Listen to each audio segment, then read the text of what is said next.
Chers fidèles, je commence par un sermon parce que mon servant de messe a un problème de trafic à cause d'un accident de route, donc il y a un délai. Je peux commencer par le sermon entre-temps.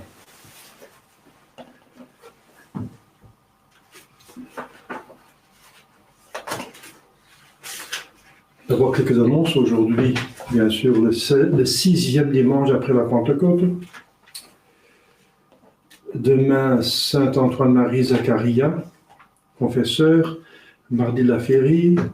Dans certains lieux, Sainte Marie Agoretti, Vierge et martyre, qui a été tuée, qui est morte pour la chasteté. Donc c'est possible qu'il y ait des martyrs catholiques pour la chasteté. Donc c'est pas toujours pour la foi directement qu'il faut mourir pour avoir le titre de martyr, mais aussi pour une vertu chrétienne. Si c'est pour le Christ qu'elle a tenu sa chasteté, alors elle est martyr. Mercredi, Saint Cyril et Saint Méthode, évêque et confesseur. Normalement, c'est la fête aussi à Gand, ici, de la consécration de la cathédrale.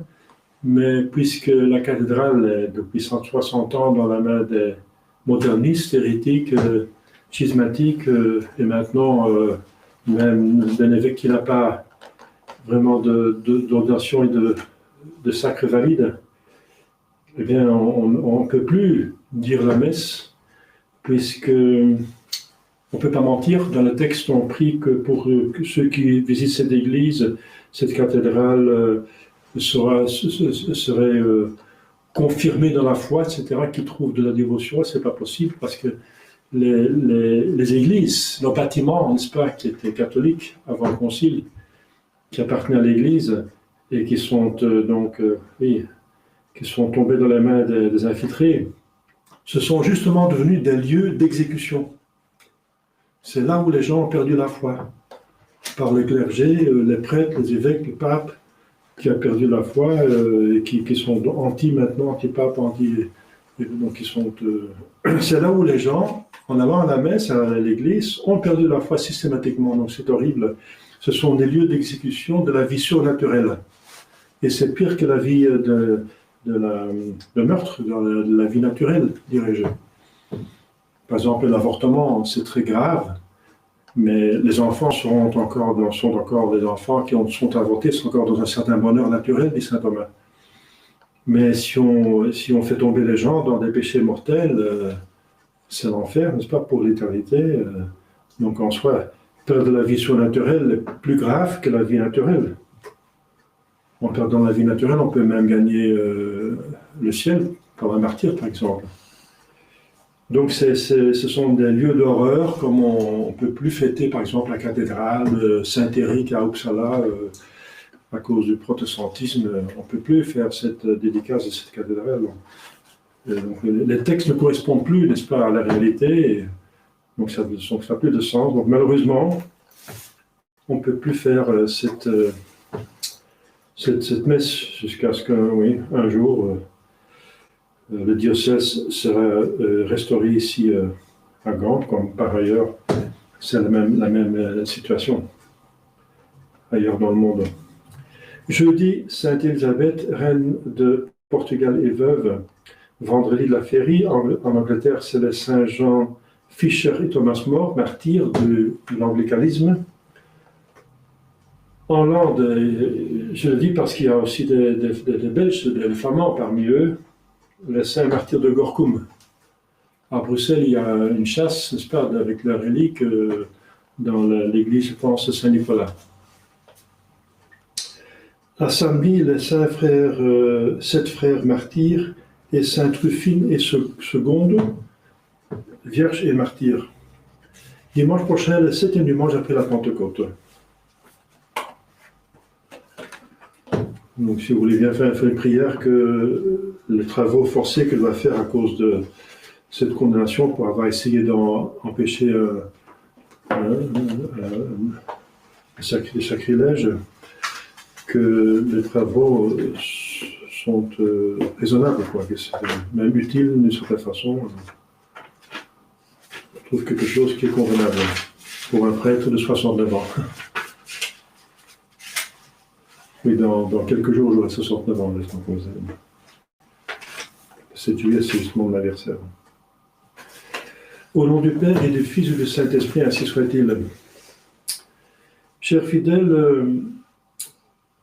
le cours d'évangile d'aujourd'hui est une relation, donc un compte-rendu d'un miracle de la multiplication des pains que notre Seigneur Jésus-Christ a effectué 2 fois selon les saints évangiles. Une fois avant la Pâque juive, et le second qu'on voit maintenant, c'est après la Pentecôte juive. La Pâque juive, c'était la sortie de l'Égypte. L'Égypte, délivrance des pharaons en traversant la mer Rouge, qui était une figure de la Pâque. On échappe à l'emprise des démons et que par le baptême, on reçoit donc la résurrection et la vie, la rédemption de notre Jésus-Christ. Et la Pentecôte de l'Ancien Testament, c'était 50 jours plus tard, comme la nôtre aussi, 50 jours après Pâques, c'est la Pentecôte, où ils reçoivent la loi de Dieu, la loi. Moïse reçoit l'état de la loi, qui est une très grande révélation. La plus grande révélation qu'ils ont eue, c'est la loi. C'est leur Pentecôte, on fait la Pentecôte dans ce testament. Et Jésus a fait donc ce second miracle après la Pentecôte. Donc plus que 50 jours après le premier. Et dans les deux cas, il y a une grande multitude qui suit notre Seigneur. Alors, quand même, ça c'est à l'avantage des Juifs qui ont quand même une grande piété, c'est un peuple très pieux, très religieux, mais encore faut-il qu'il applique cette vertu naturelle, la piété, qu'il applique à la vraie religion. On peut avoir la vertu de piété, ça peut être même une vertu naturelle avec laquelle on est né, mais il faut l'appliquer, il faut la soumettre à la foi, l'espérance, la charité, qui sont la reine, l'amour de Dieu qui est la reine, soutenue par la foi et l'espérance, et toutes les autres vertus doivent être soumises à la foi, l'espérance, la charité de Dieu, comme une cour qui entoure la reine qui est l'amour de Dieu, qui nous est offert par la foi, proposé par la foi. Alors, une grande multitude, et c'est beau, n'est-ce pas, ils suivent Jésus pendant 3 jours. Il y a un petit dos, ceci, mais déjà 3 jours, ils me suivent. Alors, c'est magnifique, n'est-ce pas, des gens qui ont quand même du travail à faire, des femmes qui ont une famille. Il y a même des enfants, parce que dans une des relations, on voit qu'un jeune homme, il dit qu'il a c'est le jeune homme qui a quelques nourritures avec lui, un garçon, donc il avait des enfants, et qui suivent Jésus, et comme Jésus lui-même a proposé, cherchez d'abord le royaume de Dieu, et tout le reste vous sera donné en surcroît. Et effectivement, ils suivent Jésus pour l'écouter, et lui font confiance, parce qu'il guérissait toutes les maladies. Et après 3 jours, Jésus, il avait donc miséricorde de Misélior.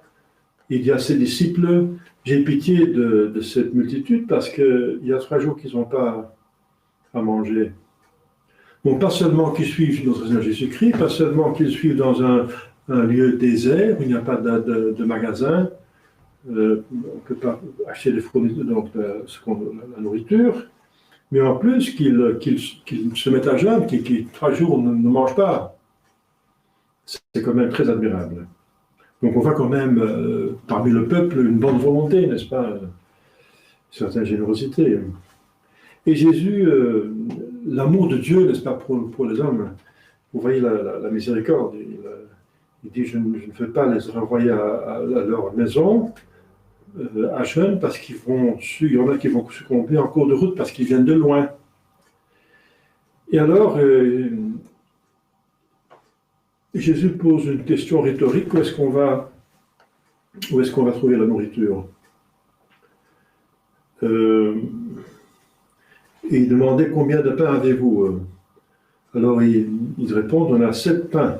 Ils ont trouvé 7 pains. Quelqu'un qui avait 7 pains dans cette multitude de 4000 personnes. Et alors Jésus, comme vous savez, il a fait asseoir et il va donc faire ce miracle. D'abord, il va lever les yeux vers le ciel pour montrer que ça vient de Dieu, le miracle. Alors, à ce moment-là, il agit comme homme pour se diriger, donc s'adresser à la divinité, pour montrer que tous ces dons, le miracle vient de Dieu, bien sûr. Et alors, il rompt le pain, il donne à ses disciples et il donne au peuple. Aussi 2 poissons, et ils ont tous mangé, ils sont tous saturés. Voilà, donc on voit dans cet évangile cette vertu de ces Juifs, n'est-ce pas, qui font confiance à Jésus, qui ont la foi et la confiance et l'espérance, et ensuite la miséricorde de Jésus, mais ce qui est vraiment, très intéressant dans cet évangile, c'est que c'est une figure de la Sainte Eucharistie, qui est du pain, n'est-ce pas? Alors on peut apprendre des choses sur l'Eucharistie en voyant la figure. Donc c'est fait pour les hommes, et la Sainte Eucharistie vient de Dieu, n'est-ce pas? C'est un miracle qui vient de Dieu. Jésus levait les yeux vers le ciel, il rendait grâce. Alors, donc ça vient de Dieu. C'est même un don extraordinaire de Dieu, c'est le très saint sacrement. Et c'est une nourriture, bien sûr, pour l'âme. L'âme est nourrie par quoi? Par Jésus-Christ lui-même, ça veut dire par ses vertus, par ses dons, par ses grâces qu'il veut donner. Jésus était la source de grâce. Donc la foi, l'espérance, la charité, les dons du Saint-Esprit, les vertus,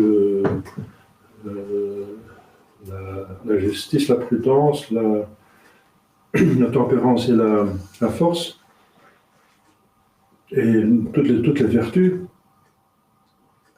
Donc jusqu'à satiété, pourquoi? Bien sûr parce que la Sainte Eucharistie, c'est Dieu, donc c'est tout. Il y a tout dans la Sainte Eucharistie. Ils sont saturés. Et voilà, donc ils reçoivent à jeûne, encore un élément qui montre qu'il faut être à jeûne, n'est-ce pas, pour recevoir la Sainte Communion. Ils sont dans le désert, ça veut dire ils sont dans un lieu à part, calme, n'est-ce pas, où il y a du monde, loin du monde. Parce que justement, si on va à l'Eucharistie, il faut se concentrer sur Dieu, il faut entrer en prière, il faut écouter Jésus. Et ils écoutent Jésus. Et donc il y a plein de détails qui montrent les propriétés que doit avoir une bonne communion, une sainte communion. Il y a aussi deux poissons qui sont proposés.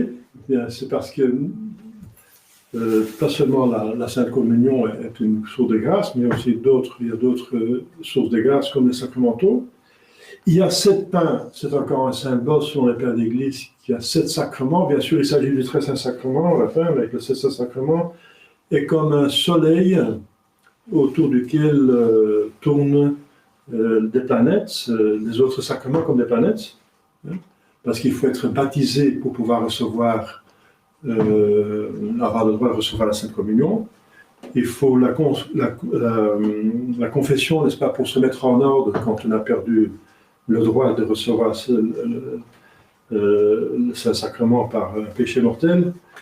Il faut la confirmation, parce que dans l'âge adulte, le développement, le développement de la vie surnaturelle qui nous rend encore plus dignes pour recevoir le Saint-Sacrement. Bien sûr, le sacerdoce, c'est évident, c'est le sacerdoce, c'est le sacrement qui donne le pouvoir de consacrer et de remettre les péchés pour enlever les obstacles pour recevoir le Saint-Sacrement. Le mariage est fait pour créer en amitié entre deux personnes, n'est-ce pas, hommes et femmes, des enfants qui sont éduqués, n'est-ce pas, de manière chrétienne pour qu'ils puissent bien recevoir le Saint-Sacrement de manière digne pour mériter le ciel. Et ensuite, l'extrême onction qui va aider à faire le pas vers avoir la persévérance finale pour justement recevoir le ciel, qui est le but du Saint-Sacrement, parce que le Saint-Sacrement est déjà un avant-goût du ciel. C'est une nourriture, n'est-ce pas, qui donne la force pour parcourir le chemin jusqu'au bout, et ça veut dire le ciel. Voilà donc ces 7 pains qui montrent, qui sont un signe de 7 sacrements, dont le très saint sacrement est le plus important. Remarquez aussi que les personnes reçoivent du pain et que c'est encore une figuration de préfiguration que la Sainte Communion qui est donnée au peuple croyant, n'est-ce pas, l'hostie et par le vin, dans la plus grande partie de l'Église. Dans l'Église catholique orientale, bien sûr, on reçoit aussi le vin, mais c'est compliqué un petit peu parce qu'il y a des personnes qui ne supportent pas l'alcool. Ensuite, il faut distribuer. S'il y a 1000 personnes, par exemple, dans une cathédrale, et la communion donc, va durer 2 fois plus longtemps. Et c'est un peu compliqué pour garder les règles d'hygiène, n'est-ce pas? J'ai vu ça quand j'étais à Riga, chez un prêtre catholique, la tradition, qui faisait le rite de Saint Jean Chrysostome, n'est-ce pas, catholique. Eh bien, il donnait la communion par une petite cuillère, et à chaque fois, il prenait un petit peu de vin et il le jetait. Et jetait du vin dans la bouche ouverte, grande ouverte des personnes.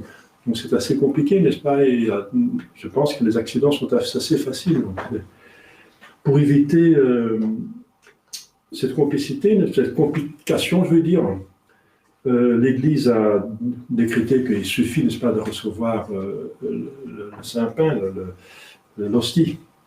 C'est vrai, par l'hostie, on recevra tout Jésus. Tout Jésus. Pas une partie, mais tout Jésus, c'est tout ou rien, donc on reçoit tout. Et alors,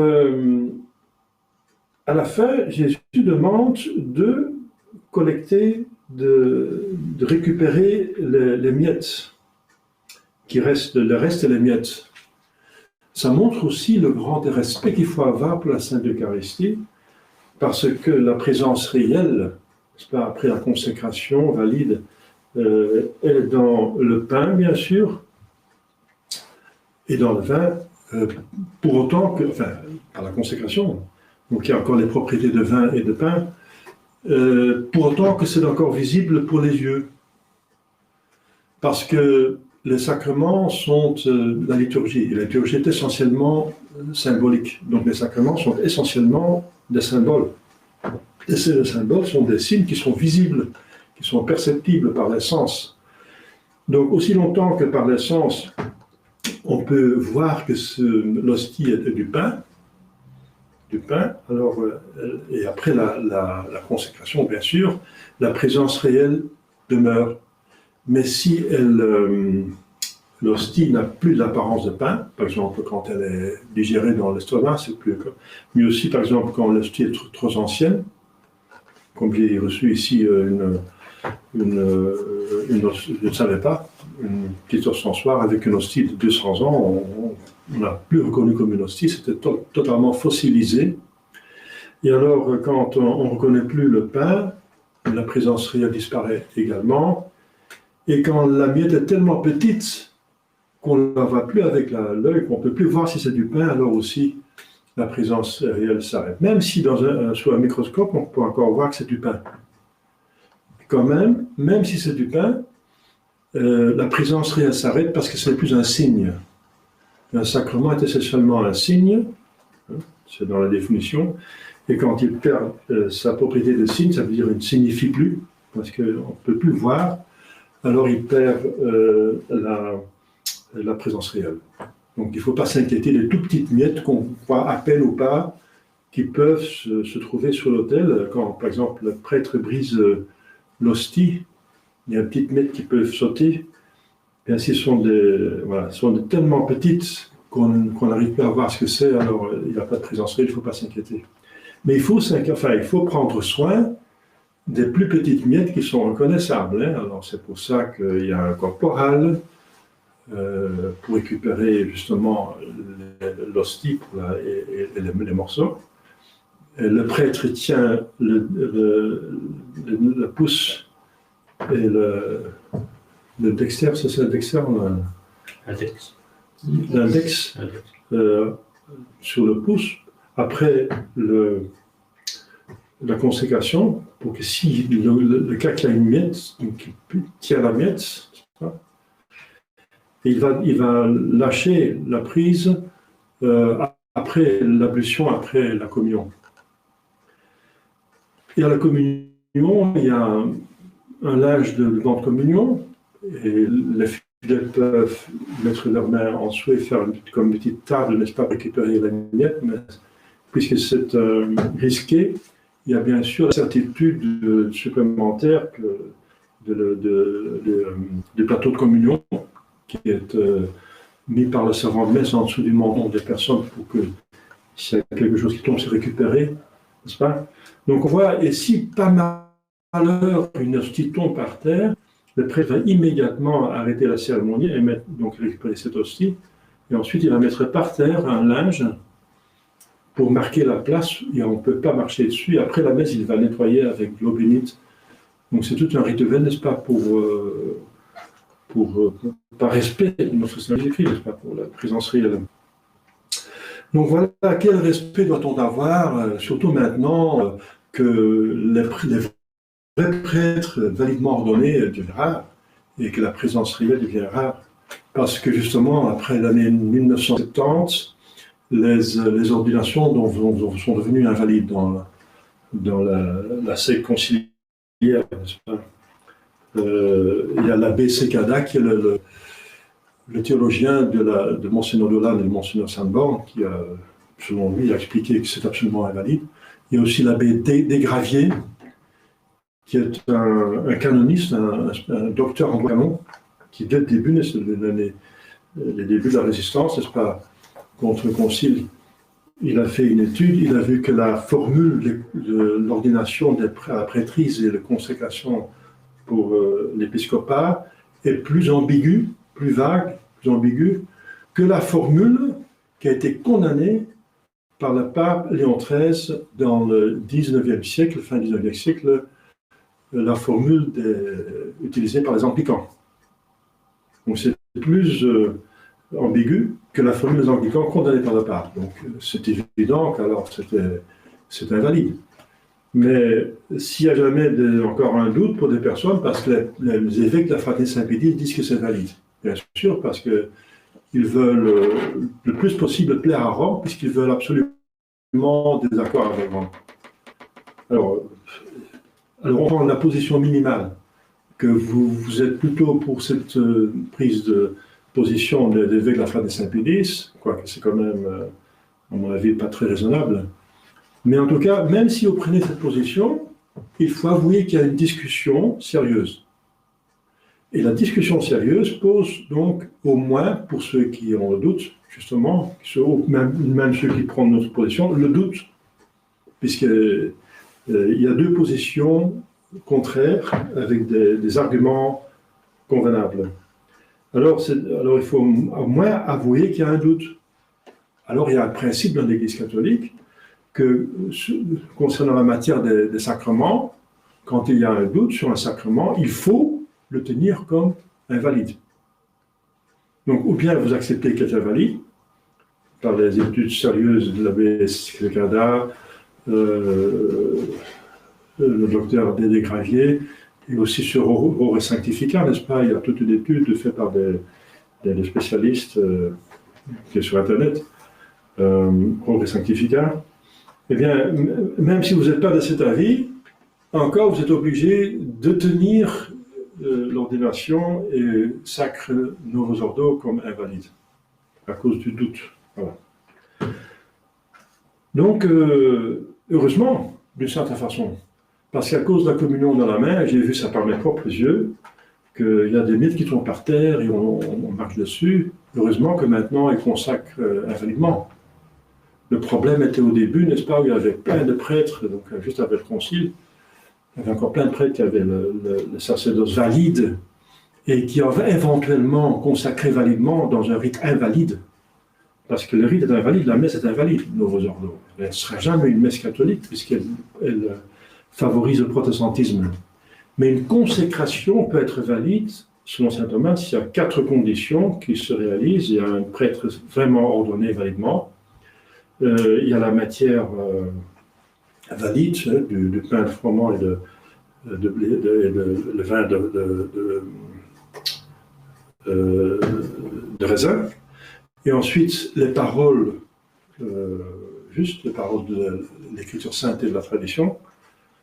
J'ai lu la tradition parce que Mysterium Filii, ça vient de la tradition, c'est pas dans l'écriture sainte. Donc les paroles de la consécration viennent partiellement aussi de la tradition.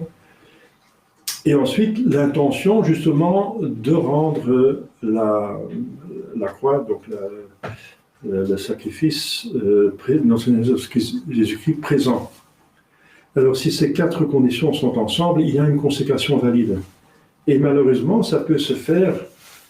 Un vieux prêtre qui a l'ordination valide, qui utilise le bon pain, les mots justes, la consécration, et qui a encore cette intention de consacrer, alors, selon beaucoup de théologiens, eh bien, il peut consacrer validement dans un rite épouvantable.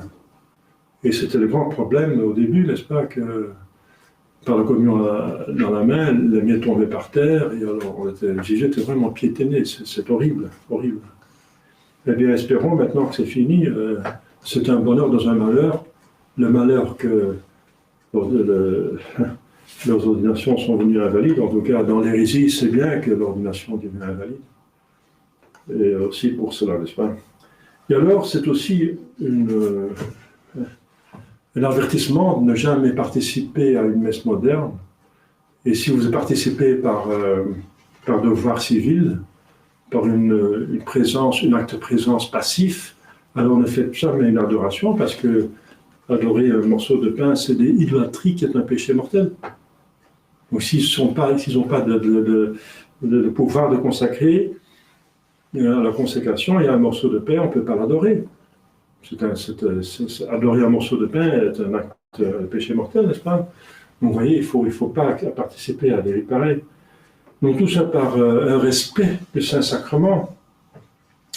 D'autant plus, nous, par réparation, nous devons avoir une dévotion particulière, justement, développée, encore plus prononcée pour le très saint sacrement, n'est-ce pas? Là où il y a des prêtres, des évêques qui sont encore validement ordonnés et sacrés, il y a une présence réelle. Il faut... Parce que nous sommes dans des maisons, dans des simples lieux, nous n'avons plus ces bâtiments magnifiques, mais quand même, si la consécration est valide, Dieu est là. Dieu est un pur esprit, n'est-ce pas, infiniment puissant, infiniment intelligent, saint, n'est-ce pas, le créateur du ciel et de la terre, le début et la fin de toutes choses. Dieu est Dieu. Alors, regardons ce respect, n'est-ce pas, ce respect et cette vénération. Pour le très saint sacrement, demandons à la Sainte Vierge, n'est-ce pas, qui a reçu la communion de Saint Jean, d'un évêque, d'un apôtre. Elle vivait avec Saint Jean, et Saint Jean, quand il était à domicile, il faisait la messe, et la Sainte Vierge était là et recevait la communion avec quelle dévotion, quel amour, quel respect. Donc, demandons-lui ce respect du très saint sacrement, de ne pas lâcher prise, de ne pas diminuer, n'est-ce pas, cette ferveur, et même au contraire, d'avoir plus de ferveur pour réparer tous ces sacrilèges, n'est-ce pas, et toute cette apostasie, cette manque de foi. Parce que même dans les années 90, ils ont fait des enquêtes en Belgique et en Hollande, et ils ont déjà vu que 40 jusqu'à 60% des prêtres ne croyaient plus dans la présence réelle. Eh bien, peut-être qu'ils n'avaient pas tort, parce que par leur domination invalide, il ne fallait plus avoir cette foi dans leur consécration qu'ils ont faite. Voilà, chers fidèles, un évangile avec des beaux exemples de la ferveur, la foi, la confiance de ce peuple juif, n'est-ce pas, qui suit Jésus 3 jours sans manger, et qui font confiance à lui parce qu'ils risquent leur vie. Jésus dit, ils vont succomber en cours de route. Ils risquent de mourir, de succomber. Ils risquent leur vie. C'est magnifique, n'est-ce pas? Quand même, il faut donner honneur à celui qui revient. Et voyez cette bonté de notre Seigneur Jésus-Christ qui ne va jamais décevoir les personnes qui ont eu confiance en lui, juste et sainte.